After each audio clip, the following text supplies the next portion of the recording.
Good morning. My name is Scott Redler, Chief Strategic Officer at T3Live.com. And I'm Brittany Umar, and together we bring you Morning Call. So we're seeing mixed markets around the world, with Japan being the standout, up more than 2% overnight. Scott, starting with Japan, do you think we could see it get back to highs on the year?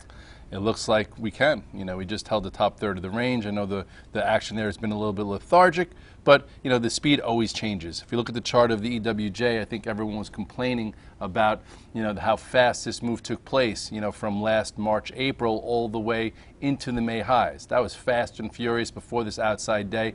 That's what led to a quick, fast and furious move to the downside before this reversal. But from here, it's been a little slower, but it's been methodically at a low, higher low, higher low, higher low. We just pulled in to make another higher low. So, we're up 2% or so we're probably opening around here. And chances are that this trend can continue to make new 2013 highs. And I think, 2014 is going to be decent for it too. So it was in my 2013 thesis to be long or have some Japanese exposure or Japan's exposure. I think you stay with it. Well, in terms of our markets making new 2013 highs, we did pause right in front of there yesterday. Do you think we could see the S&P take out that level of 1775 if our futures are positive today?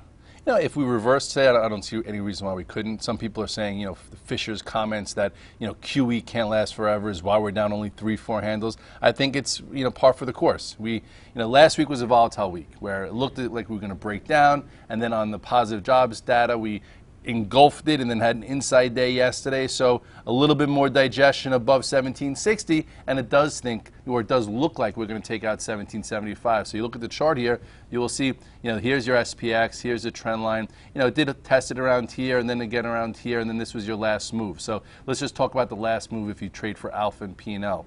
Very calculated. Here's your red dog reversal. Here is your engulfing bar, puts it back on the map showing appetite. Then we held above it and then continued.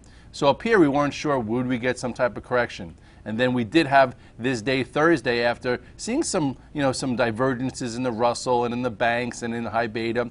So that got me pretty flat to net short. And then I had to switch gears again. And now up here, looks like if we could stay above 1760, no reason why we don't take out 1775, and then the grind continues up towards 1800. So right down is your line in the sand. Above 1760-ish, do not have short in the brain. You talked about buying the dip in the TBTs on the presumption of higher rates. You've long talked about your 2013 theme of going long the TBTs. It looks like that's working out.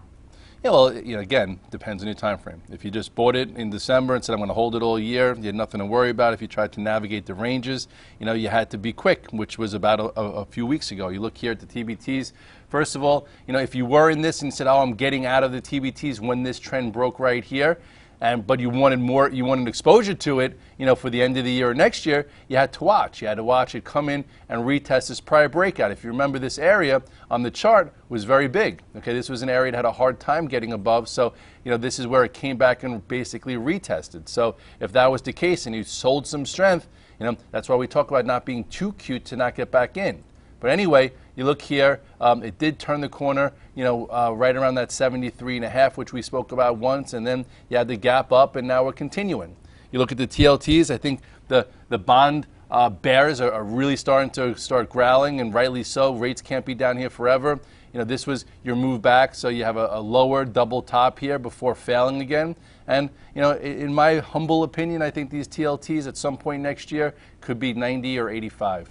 Well, as money continues to rotate, we look for potential setups in the market. We do seek the railroads continuing to remain strong. Why don't you show us Norfolk Southern, because I know you see a setup here, potentially. Yes. This one, some are trying to get through highs, some are resetting up. And if you look at NSC, this was Sperling's, I think, played the week last week, not this week. Maybe it wasn't ready then, but overall, right now, you have a nice bull flag where here's your pull, here's your consolidation. Did wake up yesterday, so above this area of about 87-ish, and I think it could be on the road back to highs. How about Union Pacific? That one has been holding higher as well. Yeah, this one is not as clean, but every pattern is different. So you look here at UNP and you'll see it's been pretty sloppy here, but it did come in. It's trying to take back the moving averages. I think this isn't your strongest one, but if it starts to get going with the rest of the market, maybe above 155, it could get back up to highs here. This has a little bit more work to do. And KSU, this one has all key moving averages curling up, which is a good sign. Yes, this one does look like it has less resistance to clear. And if you look at the chart here, you'll see that it is above all the moving averages. It broke above this prior resistance, and now it's holding. So with that being said, above 125, I think it gets going. Well, and CSX just had a nice 2-day move to get back above all key moving averages. But, we talked day 1, day 2, now on day 3. What do you say are the levels to watch? Because we're stepping away from this one at this point, right?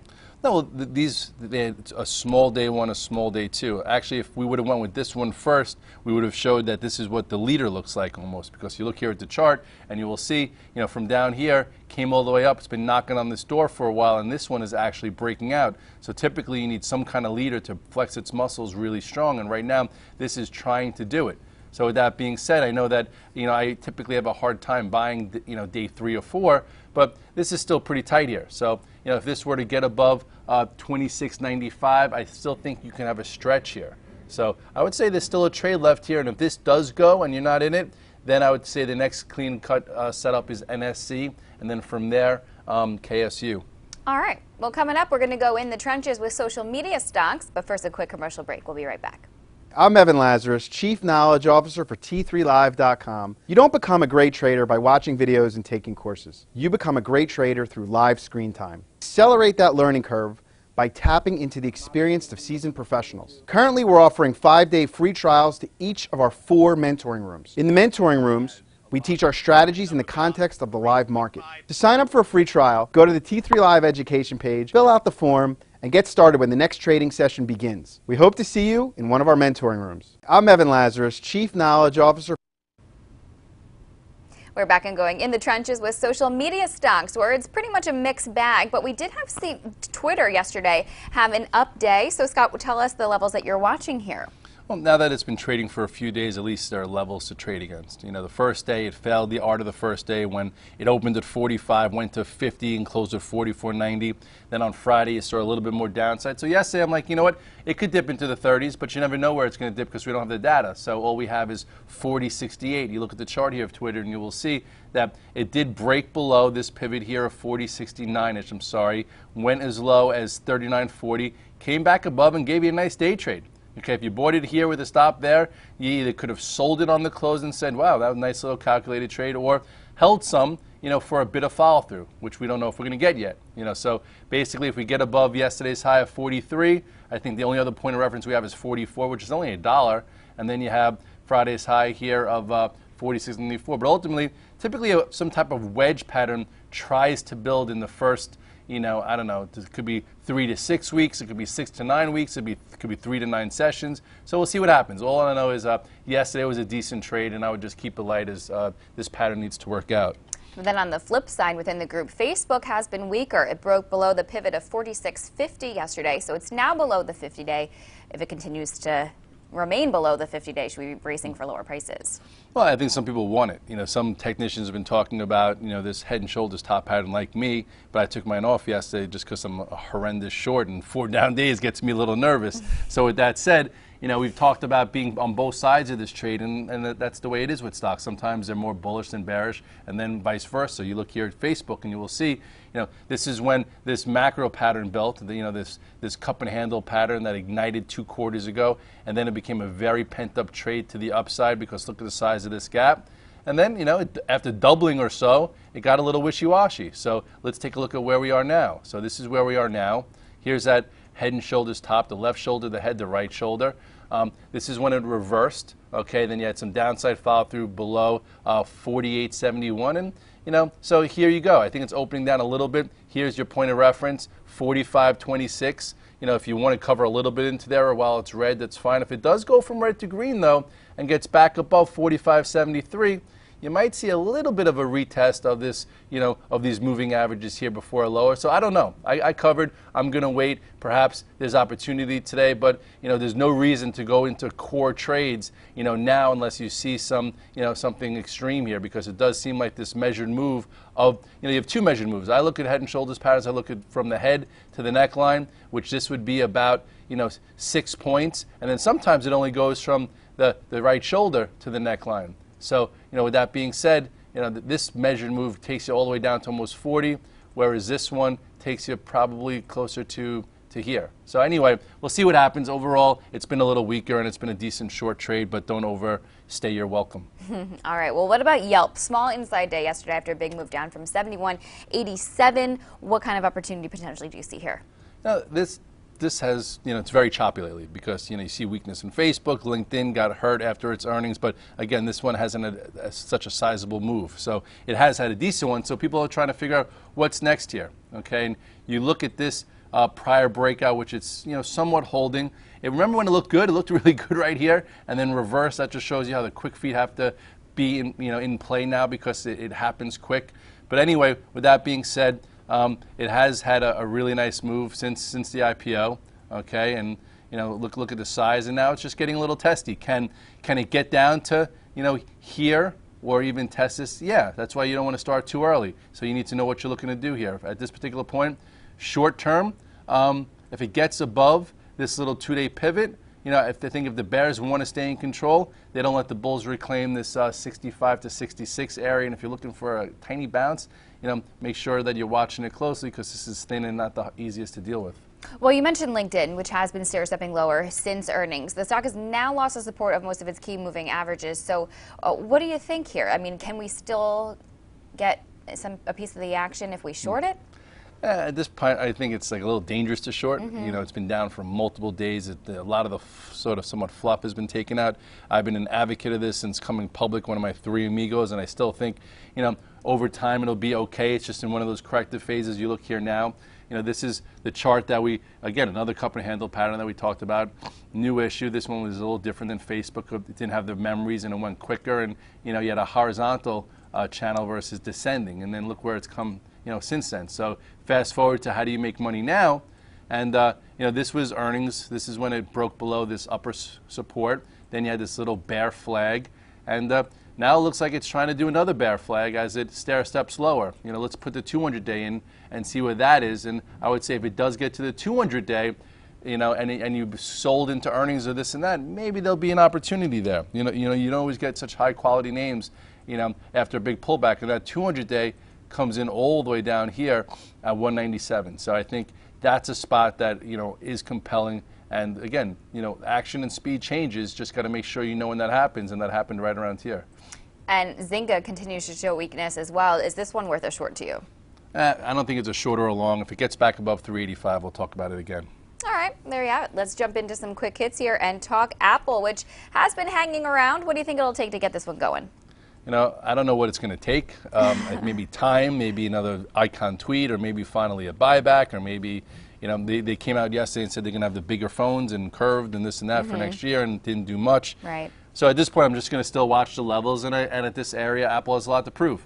We've seen nice action in Apple, and thank goodness for that. 2 quarters ago, it gapped up and had a nice move, the retest, and then this was that tight pattern. And anytime Apple gets tight, you see traders like me start to get hyper-focused on it because there's always some type of opportunity. So the question is right now, stay long if it stays above 512-ish, breaks below 512, I'm definitely out. If it starts getting above 521 or 522 with authority, I mean like real authority, real volume, then perhaps you add to it and then it gets better. But for right now, it's just been digesting this earnings ugly engulfing bar, and it's been taking time. And again, it's it's up 100 or so points from 2 quarters ago. So I think that this time is okay as it gets tight.